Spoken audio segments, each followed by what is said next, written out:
2020 ലോകകപ്പിലെ സൂപ്പർ 8 പോരാട്ടങ്ങൾ ഇന്നലെ കൊണ്ട് അവസാനിച്ചതോടെ ലോകകപ്പിൻ്റെ സെമി ഫൈനൽ ചിത്രം പൂർത്തിയായി. ദക്ഷിണാഫ്രിക്ക, ഇംഗ്ലണ്ട്, ന്യൂസിലാൻഡ് ടീമുകൾക്കൊപ്പം ഇന്ത്യയും സെമിയിലെത്തി. Sri Lanka, Pakistan, west Indies, Zimbabwe ടീമുകളാണ് സൂപ്പർ 8 എന്നും സെമി കാണാതെ പുറത്തായത്.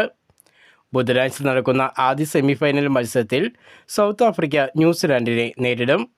വ്യാഴാഴ്ച നടക്കുന്ന രണ്ടാം സെമി ഫൈനലിൽ ഇന്ത്യയുടെ എതിരാളി ഇംഗ്ലണ്ടാണ്. സെമി ഫൈനൽ മത്സരങ്ങൾ രാത്രി 7 മണിക്കാണ് ആരംഭിക്കുന്നത്. ടൂർണമെൻറ്റിൽ ഇതുവരെ പരാജയമറിയാത്ത ഏക ടീം സൗത്ത് ആഫ്രിക്കയാണ്. ഗ്രൂപ്പ് ഘട്ടത്തിലും സൂപ്പർ 8ലും ചാമ്പ്യന്മാരായിട്ടാണ് സൗത്ത് ആഫ്രിക്ക സെമിയിൽ എത്തിയിരിക്കുന്നത്. സൂപ്പർ 8ലെ അവസാന മത്സരത്തിൽ സിംബാബ്വെക്കെതിരെ 5 വിക്കറ്റ് വിജയമാണ് സൗത്ത് ആഫ്രിക്ക നേടിയത്. ആദ്യം ബാറ്റ് ചെയ്ത സിംബാബ്വെ ക്യാപ്റ്റൻ സിക്കന്ദർ റാസയുടെ അർദ്ധ സെഞ്ചുറി മികവിൽ 153 റൺസാണ് നേടിയത്. 43 പന്തിൽ 4 സിക്സും 8 ഫോറും അടക്കം 73 റൺസ് റാസ നേടി. മറുപടി ബാറ്റിങ്ങിൽ സൗത്ത് ആഫ്രിക്ക 13 പന്തുകൾ ബാക്കി വെച്ച് 5 വിക്കറ്റ് നഷ്ടത്തിൽ വിജയ റൺ മറികടക്കുകയായിരുന്നു.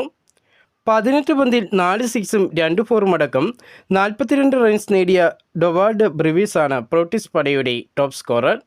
തുടക്കത്തിൽ ബാറ്റിംഗ് തകർച്ച നേരിട്ട പോർട്ടിസ് പടയെ മധ്യനിര ബാറ്റർമാരാണ് താങ്ങി നിർത്തിയത്. ഗ്രൂപ്പ് ഘട്ടത്തിൽ അട്ടിമറി വിജയം നേടി ക്രിക്കറ്റ് ലോകത്തെ ഞെട്ടിപ്പിച്ച സിംബാബ്വെക്ക് സൂപ്പർ 8 ചലനം സൃഷ്ടിക്കാൻ കഴിഞ്ഞില്ല.